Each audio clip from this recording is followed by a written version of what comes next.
ಈ ವಫ್ ವಿಚಾರಕ್ಕೆ ಸಂಬಂಧಪಟ್ಟಂತೆ ರಾಜ್ಯದಲ್ಲಿ ಸಾಕಷ್ಟು ಗಲಾಟೆಗಳಾಗೋಯ್ತು, ಪ್ರತಿಭಟನೆಗಳಾಯಿತು, ಹೋರಾಟಗಳಾಯಿತು.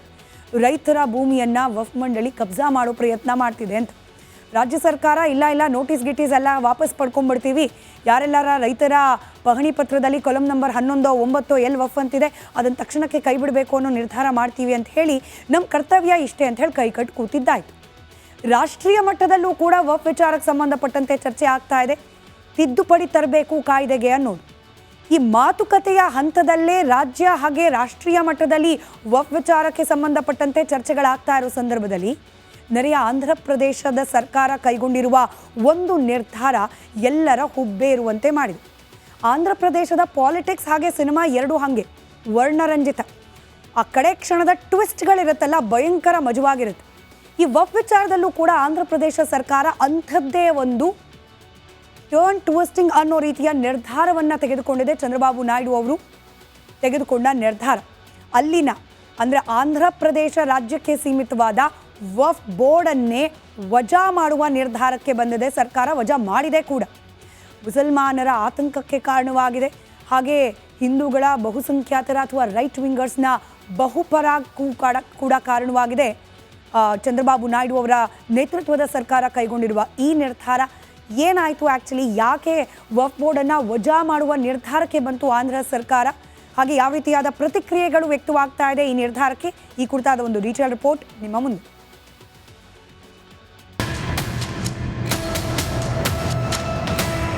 ದೇಶಾದ್ಯಂತ ವಕ್ಫ್ ಮಸೂದೆಯದ್ದೇ ಚರ್ಚೆ.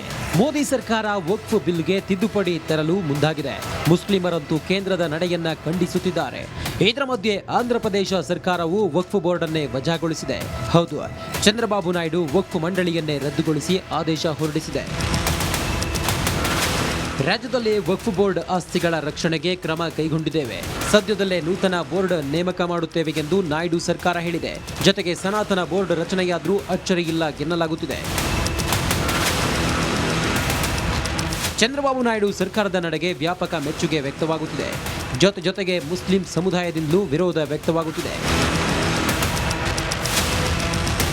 News desk, republic Kannada.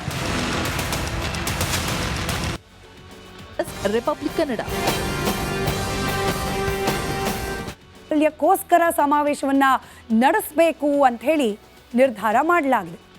ಸಮಾವೇಶದ ರೂಪುರೇಷೆನೇ ಆ ಮೂಲಕ ಬದಲಾಗಿ ಹೋಗಿದೆ. ಇದಕ್ಕೆ ಕಾರಣವಾಗಿರುವವರು ಡಿ.ಕೆ. ಶಿವಕುಮಾರ್. ಯಾವಾಗ ಡಿ.ಕೆ. ಶಿವಕುಮಾರ್ ಅವರು ಇವತ್ತೊಂದು ಸಭೆ ಕರೆದ್ರು, ಬನ್ರಪ್ಪ ಅದೇನು ಸಮಾವೇಶ ನಾನು ನೋಡ್ತೀನಿ, ಅದೇನೇನು ಪ್ಲಾನಿಂಗ್ ಮಾಡ್ಕೊಂಡಿದ್ದೀರಿ, ನಂದು ಕಾಂಟ್ರಿಬ್ಯೂಷನ್ ಇರುತ್ತೆ, ಎಲ್ಲರೂ ಸೇರಿ ಮಾಡೋಣ ಅಂತ ಹೇಳಿ ಮೀಟಿಂಗ್ ಕರೆದ್ರು. ಆದರೆ ಈ ಮೀಟಿಂಗ್ನಿಂದ ಸಿದ್ದರಾಮಯ್ಯ ಆಪ್ತರು ದೂರ ಉಳ್ಕೊಂಡ್ರು. ಹೈಕಮಾಂಡ್ನ ನಡೆ ಬಗ್ಗೆ ಆಪ್ತರು ಕೆರಳಿ ಕೆಂಡವಾಗಿದ್ದಾರೆ. ಸಮಾವೇಶವನ್ನು ನಡೆಸಬೇಕು ಅಂತ ಹೇಳಿ ಯಾರೆಲ್ಲ ಮುಂದಾಗಿದ್ರಲ್ಲ, KN ರಾಜಣ್ಣ, ಮಹದೇವಪ್ಪನವರು, ವೆಂಕಟೇಶ್ ಅವರು, ಜಾರ್ಜ್, ಇವರೆಲ್ಲರೂ ಕೂಡ ಸಿದ್ದರಾಮಯ್ಯನವರ ಆಪ್ತ ಬಳಗದಲ್ಲಿ ಏನು ಗುರುತಿಸ್ಕೊಂಡು ಸಮಾವೇಶ ಮಾಡಲಿಕ್ಕೆ ಓಡಾಡ್ತಾ ಇದ್ರು. ಇವತ್ತು ಇದೇ ಸಮಾವೇಶ ಕುರಿತಾಗಿ ಡಿ.ಕೆ. ಶಿವಕುಮಾರ್ ಅವರು ಸಭೆ ಕರೆದ್ರೆ ಇವರೆಲ್ಲರೂ ಕೂಡ ಚಕ್ಕರ್ ಹಾಕಿದ್ದಾರೆ. ಆ ಮೂಲಕ ನಾವು ಅಂದ್ಕೊಂಡಂಗಾಗಲಿಲ್ಲ, ನೀವು ಅಂದ್ಕೊಂಡಂಗೆ ಮಾಡೋಕೆ ಬಿಡೋಲ್ಲ ಅನ್ನೋ ಸಂದೇಶ ಕೊಟ್ರ ಅನ್ನೋ ಅನುಮಾನಕ್ಕೆ ಕಾರಣವಾಗಿದೆ ಕಾಂಗ್ರೆಸ್ನ ಸಿದ್ದರಾಮಯ್ಯ ಆಪ್ತರ ನಡೆ. ಇದು ಬಿಜೆಪಿ ಹಾಗೆ ಕಾಂಗ್ರೆಸ್, ಒಂದು ಆಡಳಿತಾರೂಢ ಪಕ್ಷ, ಇನ್ನೊಂದು ವಿರೋಧ ಪಕ್ಷ. ಇದೆರಡೂ ಪಕ್ಷಗಳಲ್ಲಿ ನಡೀತಾ ಇರುವ ಆಂತರಿಕ ಬೇಗುದಿಯ ಚಿತ್ರಣ. ಹಿಂದೂ ಹುಲಿ ಜೊತೆ ಹೊನ್ನಾಳಿ ಹೋರಿ ಬಾಯಿ. ಯತ್ನಾಳ್ ಉಚ್ಚಾಟನೆಗೆ ರೇಣುಕಾಚಾರ್ಯ ಪಟ್ಟು. ರಾಜ್ಯ ಬಿಜೆಪಿಯಲ್ಲಿ ಯತ್ನಾಳ್ BY ವಿಜೇಂದ್ರ ಬಣದ ಮಧ್ಯೆ ಪ್ರತಿಷ್ಠೆಯ ಫೈಟ್ ನಡೀತಾ ಇದ್ದು, ವಿಜೇಂದ್ರ ಆಪ್ತರು ಯತ್ನಾಳ್ ಉಚ್ಚಾಟನೆಗೆ ಪಟ್ಟು ಹಿಡಿದಿದ್ದಾರೆ. ನಿನ್ನೆ ಅಷ್ಟೇ ರೇಣುಕಾಚಾರ್ಯ ಟೀಮ್ ಚಾಮುಂಡಿ ಸನ್ನಿಧಿಯಲ್ಲಿ ದುಷ್ಟ ಸಂಹಾರ ಆಗುತ್ತೆ ಅಂದಿದ್ರು. ಇಂದು ಬೆಳಿಗ್ಗೆ ಯಡಿಯೂರಪ್ಪ ಮನೆಗೆ ಭೇಟಿ ನೀಡಿ ಮಹತ್ವದ ಸಭೆ ನಡೆಸಿದ್ದು, ರೆಬಲ್ ನಾಯಕನಿಗೆ ಗೇಟ್ ಪಾಸ್ ನೀಡುವಂತೆ ಪಟ್ಟು ಹಿಡಿದಿದ್ದಾರೆ. ಕಲ್ಲಂಗಡಿ ಹೊಲದ ಕತೆ ಹೇಳಿದ ರೇಣುಕಾಚಾರ್ಯ, ಯಡಿಯೂರಪ್ಪಗೆ ಟ್ರೋಲ್ ಮಾಡಿದ ಯತ್ನಾಳ್. ಕಾರ್ಯಕರ್ತರು ಮುಖಂಡರು ಭಾವನೆಗಳು ಹೇಳಿದ್ರು, ಆ ಭಾವನೆಗಳನ್ನ ವ್ಯಕ್ತಪಡಿಸೋದಕ್ಕೆ ನಾವು ಬರ್ತೀವಿ ಅಂತ ಹೇಳಿದ್ವಿ, ಉಪಹಾರ ಮಾಡಿದ್ವಿ. ನಾವು ಹೇಳಿದ್ನಲ್ಲ, ಕುಂಟ ಕಲ್ಲಂಗಡಿ ಹೊಲ ಕಾದಂಗೆ ಅಷ್ಟೇ. ಅವರು ಎದ್ರಾಳಲ್ಲ ಅಂತ ಹೇಳ್ತಾರೆ. ಎಲ್ಲಿದೆ ಶಕ್ತಿನಿಲ್ಲ ಅವರಿಗೆ, ಎಲ್ಲಿದೆ ಶಕ್ತಿ? ಶಾಸಕರು ಮತ್ತು ನಿಮ್ಮ ವಿರೋಧಿಗಳು ಯಡಿಯೂರಪ್ಪ ಬೆಂಬಲಿಗರು ಅವ್ರಿಗೆ ಇವತ್ತು ನಿಮ್ಮನ್ನು ಉಚ್ಚಾಟನೆ ಮಾಡಬೇಕು, ಇಲ್ಲದ್ರೆ ನಾವು ಮನೆ ಬಿಟ್ಟು ಎದ್ದು ಹೋಗಲ್ಲ ಅಂತ ಹೇಳಿ ಭಾಳ ದೊಡ್ಡ ಅನಾಹುತ. ಎಂದು ಕೇಳಿದ ಮನೆ ಬಿಟ್ಟೇ ಹೋಗೋದಿಲ್ಲ ಅಂದ್ರೆ ಹೆಂಗೆ ಪಾಪ ಯಡಿಯೂರಪ್ಪ ಮಕ್ಕೋಬೇಕು ಬೇಡ ಮನೆ. ನೀವು ಹಿಂಗೆಲ್ಲ ಕೇಳ್ಬಿಟ್ರೆ ಏನು ಮಾಡ್ಬೇಕ ನಾವು ನಮ್ದು ಎದಿ ಹೊಡಿತೀವಿ. ಹಾಂ, ಮನೆ ಬಿಟ್ಟು ಹೊರಗೆ ಹೋಗೋದಿಲ್ಲ ಅಂದ್ರೆ ಭಾಳ ನೋವಿನ ಸಂಗತಿ, ಭಾಳ ಕಣ್ಣೀರು ಬರ್ಲಾಕತ್ತ. ನಾನು ಮುಂದೊಂದು ದಿನ ಸಿಎಂ ಆಗ್ತೀನಿ.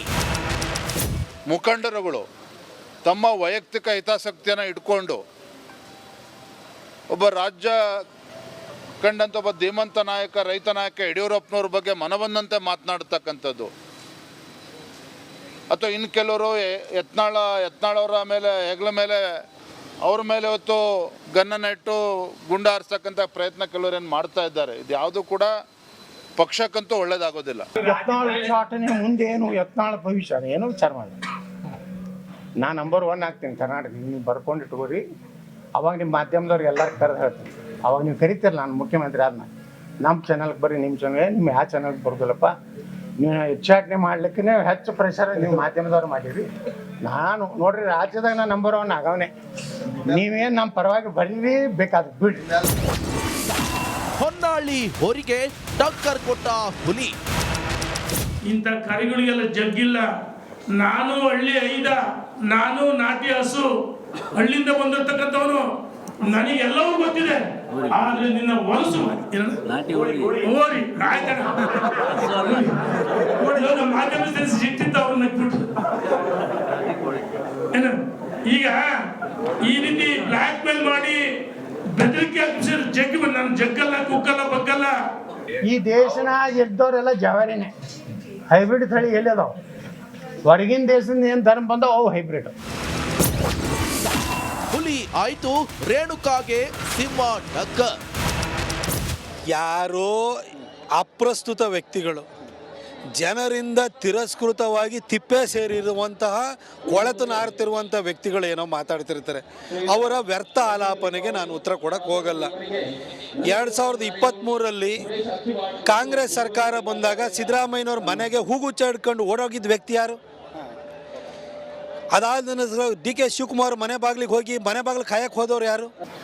ಆಯ್ತಪ್ಪ, ಪೇಪರ್ ಸಿಂಹ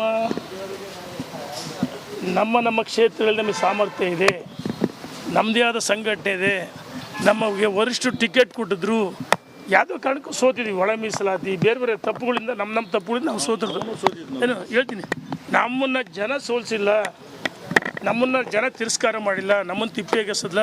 ನಾವು ಇವತ್ತು ರಾಜಕೀಯವಾಗಿ ಸಕ್ರಿಯವಾಗಿದ್ದೀವಿ. ನಾವು ಸೋತರು ಅಂದ ತಕ್ಷಣ ರಾಜಕೀಯ ಮುಗಿದೋಗಿದ್ದ?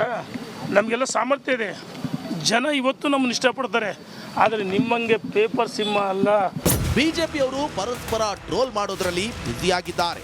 ನೀವು ನೋಡಿ, ಎಂಜಾಯ್ ಮಾಡಿ. Bureau report, republic Kannada, Bengaluru.